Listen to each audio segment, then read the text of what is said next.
Correction de l'exercice 24, page 220. Donc dans cet exercice, on veut déterminer la vitesse de propagation des ultrasons. Donc je rappelle que les ultrasons, c'est du son, c'est toujours une onde sonore, sauf qu'elle est dans une zone de fréquence que l'être humain ne peut pas entendre. Je rappelle que l'être humain peut entendre les sons dont la fréquence est comprise entre 20 et 20 000 Hz. Au-delà de 20 000 Hz, il y a toujours un son, mais voilà, sa fréquence est tellement rapide qu'on ne l'entend plus. Alors, ces sons-là, on veut déterminer leur vitesse. Et pour le faire, qu'est-ce qu'on va faire? On va utiliser un émetteur et un récepteur qui envoient et reçoivent donc des ultrasons. Cet émetteur et ce récepteur, ils sont placés face à face. Alors justement, dans la première question, on vous demande de schématiser le montage, donc on va faire l'explication en schématisant en même temps. Donc en première question, on va juste faire un peu plus épais, voilà. En première question, donc on a un émetteur, alors on va la schématiser de façon très simple, je vais mettre E comme émetteur, et puis un récepteur, voilà, et on nous disait qu'ils sont placés face à face.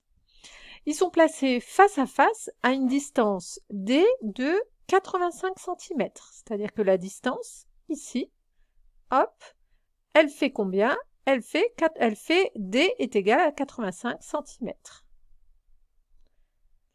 Et cet émetteur et ce récepteur, on vous dit qu'ils sont connectés à un oscilloscope numérique. Donc l'oscilloscope, rappelez-vous, ce qu'on est en train de voir dans le chapitre, c'est un écran qui me permet de voir une tension électrique, donc ça me permet de visualiser. Donc j'ai un écran, comme ceci, de mon oscilloscope, donc je vais tout simplement le représenter comme ça. En général, voilà. L'écran, il est quadrillé, donc tout ça, ça va être mon oscilloscope. Hop, donc nous, on a déjà vu en animation, ça c'est l'oscilloscope. Et cette tension électrique, justement, elle est l'image du son. Ce n'est pas directement un son que je vois. Nous, avec l'oscilloscope, on voit une tension électrique, mais si vous voulez, elle est proportionnelle, elle est l'image du son.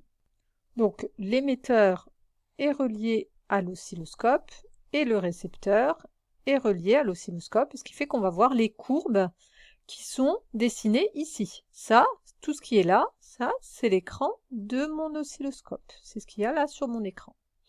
Donc on a déjà schématisé, on vous disait, que se passe-t-il aux instants repérés par les points A et les points B sur les courbes?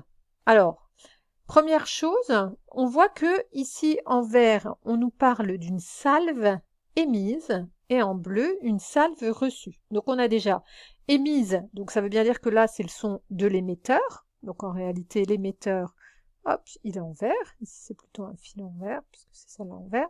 Et l'autre c'est en bleu. Très bien. Donc voilà ce qu'on observe. Et les ultrasons, plutôt que d'envoyer un très large signal à ultrasons, qui risque d'être difficilement exploitable, on envoie les ultrasons par paquet.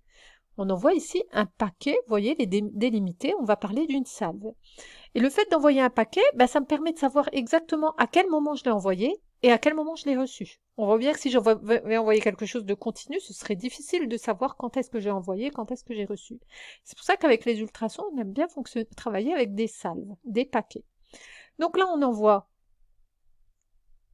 un paquet d'ultrasons, donc une salve. Donc le point A, ça correspond à quoi? Ça correspond au moment où la salve, elle a été émise.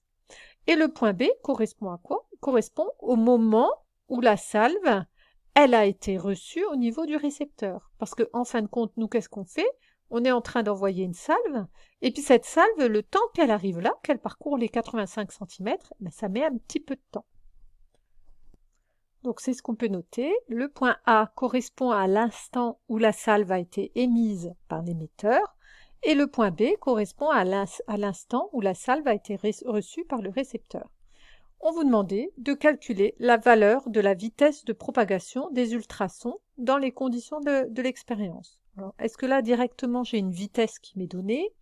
Non, je n'ai pas tout de suite une vitesse qui m'est donnée. Mais vous devez vous rappeler comment est-ce que je peux faire pour déterminer une vitesse. Si elle ne m'est pas donnée dans l'énoncé, que justement on me demande de la calculer. Je rappelle que la vitesse, c'est égal à la distance divisée par un intervalle de temps. Donc si j'applique cette formule ici, la distance, je connais bien effectivement la distance entre l'émetteur et le récepteur. Et cet intervalle de temps, eh ben, c'est l'intervalle de temps qui correspond au moment où la salve elle a été émise par l'émetteur et le moment où elle a été reçue par le récepteur. Donc, est-ce que je connais les deux? Est-ce que je le connais, c'est cet intervalle de temps? Ben, on a dit que c'était entre ce temps-là, le temps A, et le temps B. Ben, effectivement, il est donné, ça a mis apparemment 2,5 millisecondes. Donc, j'avais également la valeur. Donc, on va remplacer par les valeurs. 85 cm divisé par 2,5 millisecondes. Alors, au niveau des unités, on va avoir un résultat, si je modifie rien, qui va être des centimètres par milliseconde, ce qui n'est pas pratique. Donc, les centimètres, ça doit être un réflexe, on va les ramener en mètres, c'est-à-dire 0,85 mètres. Et le temps, on va le ramener en secondes, 2,5 millisecondes. Milli, je rappelle que c'est 10 puissance moins 3 secondes. Comme ça, j'aurai un résultat qui s'exprimera en mètres par seconde. C'est plus pratique pour une vitesse. Et on trouvait la valeur de 3,4 10 puissance 2 mètres par seconde.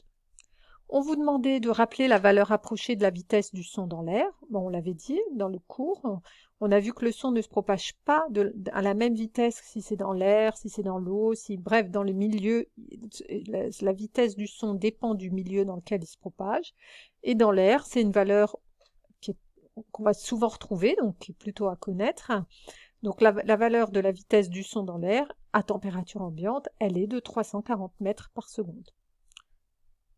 Donc, en question B, on vous demande de comparer les valeurs. 3,4 10 puissance 2 et 340, c'est la même valeur. Est-ce que c'est étonnant ou pas? En fin de compte, le fait qu'on ait un ultrason ou un son audible, ça ne change pas la valeur à laquelle il se propage. Le son se propage toujours à la même vitesse, même si sa fréquence n'est pas toujours la même. Les deux valeurs de vitesse sont les mêmes.